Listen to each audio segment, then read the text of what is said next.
What is a conscience? Hi, I'm Mike Mason. This is St. Joe Society podcast. The St. Joe Society is a Catholic lay apostolate devoted to help men order all things to Christ by growing strong in mind, body, and spirit. If you'd like to learn more about our work, you can check us out online at stjosephsociety.org. This is the Intro to Moral Theology, episode 21. All right, fellas, we are into our final month of our Intro to Moral Theology. And this month, we're going to talk about the nature of conscience, okay? So last month we talked about freedom, which is in the will.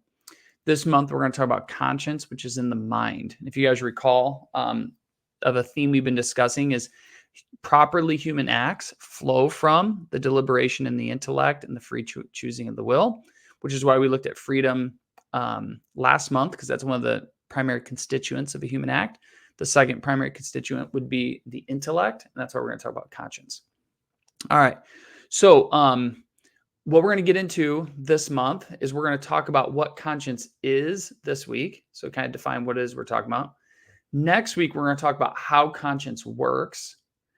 In week 3, we're going to talk about the different kinds of conscience you can have, which might sound kind of bizarre, but once we get into that, you guys will see what I'm driving at. And then finally, we'll wrap up this Intro to Moral Theology with a formation of one's conscience.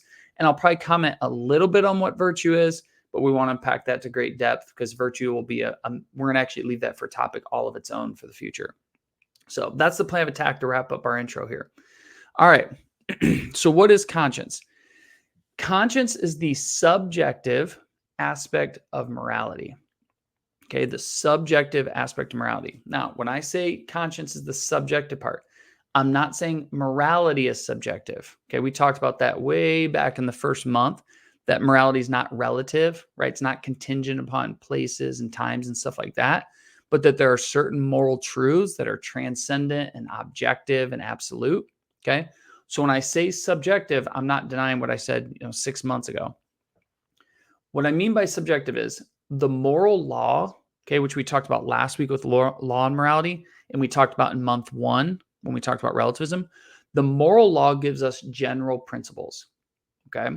So the moral law is the objective aspect of morality, and it gives us general principles. Think of the 10 commandments. Thou shalt honor thy father and mother, thou shalt not kill, thou shalt not steal, thou shalt not commit adultery, thou shalt not lie. Those sort of things are these principles, okay? Now, laws are useless unless you have the ability of how to apply them to your situation, okay?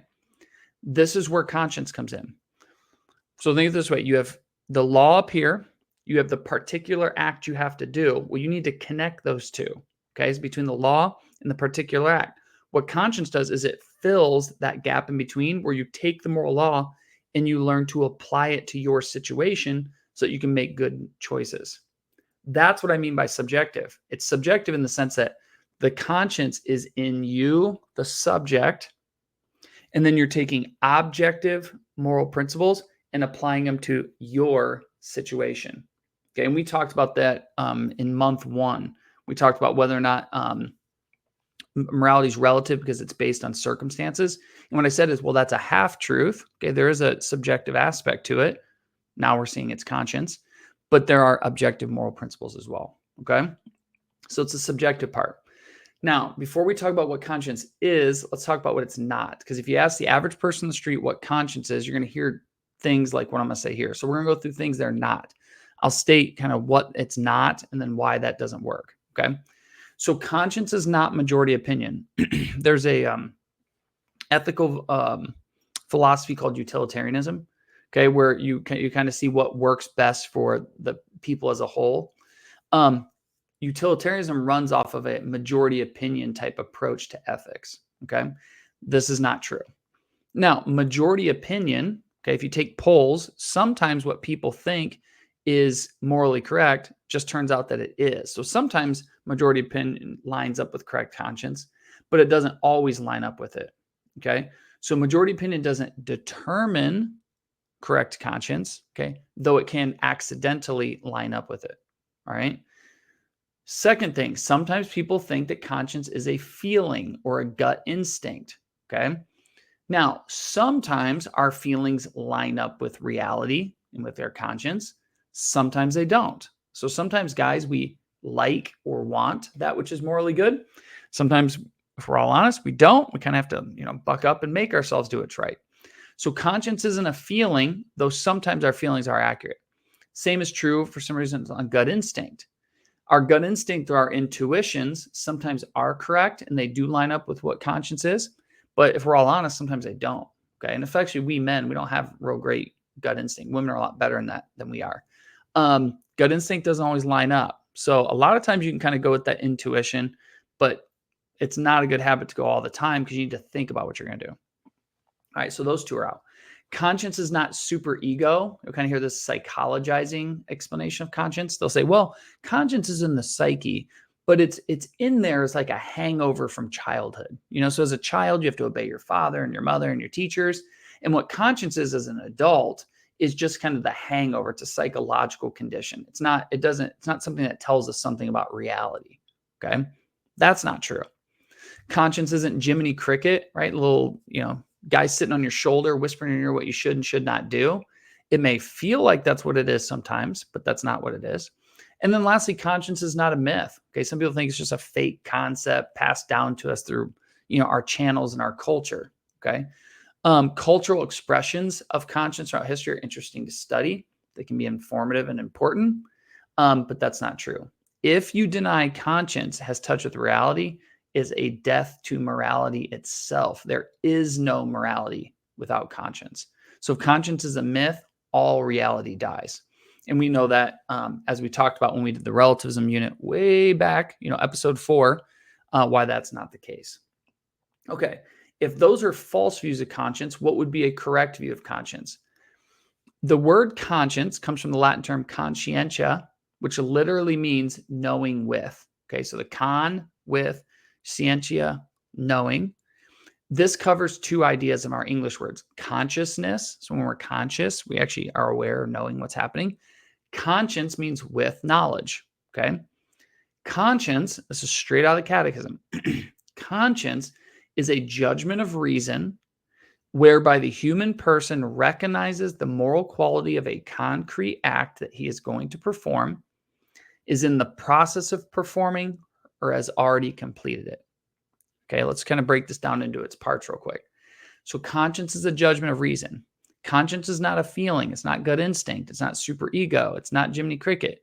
Conscience is in the mind. Okay, it's in your mind. It's in your intellect.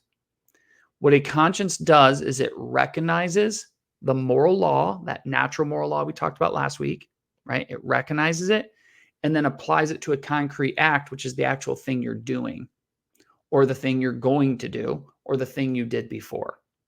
So when we get into kinds of conscience here in a couple weeks, what we're going to look at is your conscience has a role in kind of forecasting what I should do. It also has a role in looking back on what I did and assessing it. Okay. So conscience is in the mind. Listen to this quote from Gaudium et Spes, which is a document from the Second Vatican Council. Listen to this. In the depths of his conscience, man detects a law which he does not impose upon himself, but which holds him to obedience, always summoning him to love good and avoid evil. That's the basic principle of morality. Okay, the first and most basic principle is do good or love the good, avoid evil or hate evil. The voice of conscience, when necessary, speaks to his heart. Do this, shun that.